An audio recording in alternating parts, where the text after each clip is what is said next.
Hello dear aspirants, ఇది previous question అండి. ఇలాంటి క్వశ్చన్ అనేది మనం 3-4 ఎగ్జామ్స్లో చూస్తున్నామండి. డిగ్రీలో వచ్చేటటువంటి ప్రాబ్లం అండి.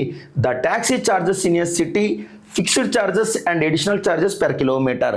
సో ట్యాక్సీకి ఏంటంటే ఫిక్స్డ్ చార్జెస్ కొంత అమౌంట్ ఉంది, అలాగే అడిషనల్ చార్జెస్ కూడా కొంత అమౌంట్ ఉందండి.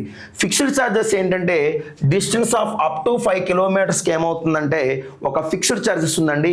And additional charges per kilometre thereafter, ప్రతి కిలోమీటర్ తర్వాత ఏంటంటే అడిషనల్ చార్జెస్ అనేది ఎక్స్ట్రా పడుతూ ఉంటుందండి. సో చూసుకుంటే ఇక్కడ ఏమని మెన్షన్ చేశాడంటే 10 కిలోమీటర్లకి 350 రూపాయలంట, 25 కిలోమీటర్లకు వచ్చేసరికి 800 రూపాయలంట.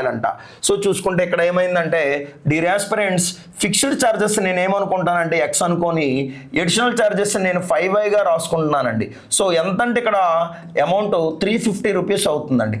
ఇక్కడ అర్థం కాని విషయం ఏదైనా ఉందంటే కనుక ఒకసారి మాట్లాడేసుకుందాం. చూడండి, ఫిక్స్డ్ చార్జెస్ నేను ఎక్స్ అనుకున్నాను, అడిషనల్ చార్జెస్ నేను 5y అనుకున్నాను.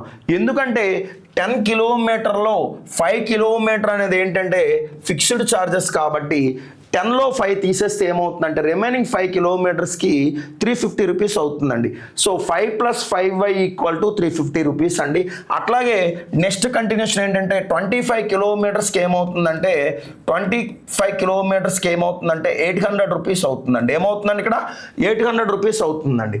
సో చూసుకుంటే కనుక ఇక్కడ గమనించాల్సింది ఏంటంటే ఇక్కడ మనకి మైనస్లు అవుతాయి, తీసివేసేటప్పుడు గుర్తులు మారుతాయండి.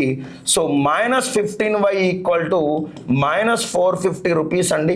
మైనస్ బోత్ ఆఫ్ క్యాన్సిలేషన్ అయితే కనుక దేర్ ఫర్ y = ఏమవుతుందంటే 30 అవుతుందండి. అంటే అడిషనల్ ఛార్జెస్ మనకి వచ్చేసిందండి. అడిషనల్ ఛార్జెస్ అనేది మనకు వచ్చేసిందండి. సో ఫిక్స్డ్ ఛార్జెస్ ఏంటంటే x = మనం ఇందులో ప్రతిక్షేపిస్తే x + 5y = 350 రూపీస్ అండి. సో x + 5 × 30 ఏమవుతుందంటే 150 రూపీస్ అవుతుందండి. దేర్ ఫోర్ x = ఏమవుతుందంటే 200 రూపీస్ అవుతుందండి. సో ఇక్కడ ఫిక్స్డ్ ఛార్జెస్ అనేది ఏంటంటే 200 రూపీస్ అండి ప్రతి 5 కిలోమీటర్లకి అండి. ఇది కిలోమీటర్కి మారుతూ ఉంటుందండి. సో వాడు అడిగిన ప్రశ్న ఏంటంటే 30 కిలోమీటర్స్కి ఎంత అవుతుందంటే x + 25y తీసుకుంటామండి. x అనేది ఎంత అంటే 200 రూపీస్ అండి. y అనేది ఏమవుతుందంటే 25 × 30 అవుతుందండి. సో చూసుకుంటే 25 × 3 = 75, 750, ఓవరాల్గా 950 రూపీస్ అండి. ఆప్షన్ 4 అండి. ఓకేనా ఆస్పిరెంట్స్?